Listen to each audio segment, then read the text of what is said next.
Happy independence day everyone.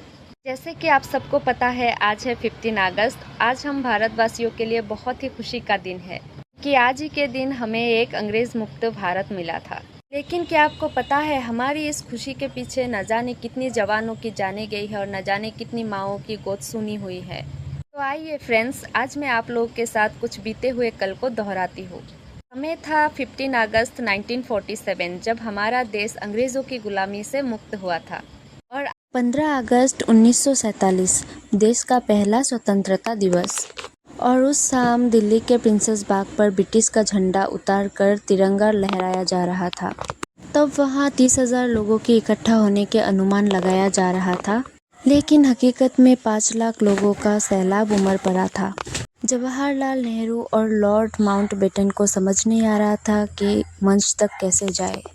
Pandit Nehru को लोगों के कंधों पर चढ़कर मंच तक जाने की जद्दोजहद करनी पड़ी। लॉर्ड माउंटबेटन तो अपने बग्गी के बाहर से ही नहीं निकल पाए। उधर माउंटबेटन की बग्गी लोगों के सैलाबों के बीच कुछ इस कदर फंस गई थी कि वो वहां से उतरने की सोच भी नहीं सकते थे। इसलिए उन्होंने पंडित नेहरू की तरफ देखकर चिल्लाते हुए कहा, लेट्स होस्ट द फ्लैग, यानी कि तिरंगा लहराओ।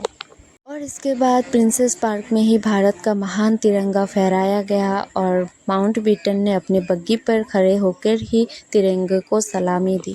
और उसके बाद कुछ ऐसा हुआ जो अंग्रेजों की 200 सालों के शासन में कभी नहीं हुआ। जी हाँ, पहली बार भारतवासियों ने किसी अंग्रेज की दिल से जय जयकार की, वो थे लॉर्ड माउंटबेटन।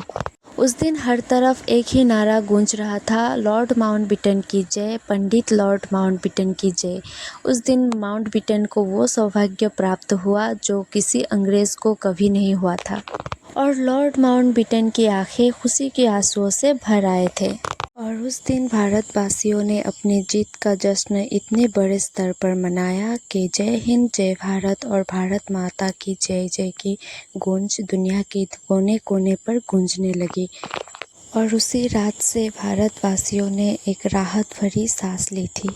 आधी रात को पंडित जवाहरलाल नेहरू जी ने दिल्ली के एक संविधान सभा में अपना प्रसिद्ध ट्विस्ट बीट डेस्टिनी का भाषण दिया था। बहुत ही मुश्किलों की सामना करने के बाद फाइनली 2000 साल बीत जाने के बाद हमारे देश ने एक नए युग में प्रवेश किया था। और उसी वजह से आज हम और आप इस देश में हंसी खुशी से रह पा रहे हैं। 2000 साल किसी के गुलामी में बिताना कोई आसान बात नहीं होती है फ्रेंड्स। और आज मैं अपने दिल से अपने देश के सैनिकों को थैंक्स कहना चाहती हूँ, क्योंकि आज भी वो लोग हमारे देश की सुरक्षा के लिए, हमारे लिए तपती धूप में, कड़कती ठंड में दिन रात बॉर्डर पर मेहनत कर रहे हैं। और अगर आप एक सच्चे हिंदुस्तानी हो तो इस वीडियो को ज़्यादा से ज़्यादा लाइक करिएगा, कमेंट करिएगा और शेयर करिएगा। कमेंट पे जय हिंद लिखना मत भूलिएगा। एक बार फिर से आप लोगों को हैप्पी इंडिपेंडेंस डे फ्रेंड्स।